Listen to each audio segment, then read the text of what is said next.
नमस्कार, मी काशीची कहाणी मधली काशी. आजचा अनुभव नव्हे तर आपल्या जीवनात असणारे दोन मौल्यवान गोष्टी म्हणजे आई बाबा. आईवरती नेहमीच आपण ऐकत राहतो, पण बाबांवरती क्वचितच आपल्याला ऐकायला मिळतं.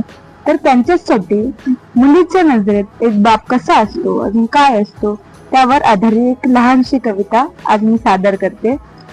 एका मुलीसाठी बाप काय असतो? एका मुलीसाठी बाप काय असतो? तिच्या जीवनातला आधार असतो, तिचा श्वास असतो. एका मुलीसाठी बाप काय असतो? तिच्या आयुष्यातील पहिला प्रेम करणारा व्यक्ती असतो, तिचा अभिमान असतो. एका मुलीसाठी बाप काय असतो? तिला काही लागलं तर तिच्यासाठी झटणारा व्यक्ती असतो, तिच्या जगण्याशी लढणारा योद्धा असतो. एका मुलीसाठी बाप काय असतो? तिच्या मनात एक उत्कृष्ट प्रेम असतं, तर तिच्या जपणारा राजा असतो. एका मुलीसाठी बाप काय असतो?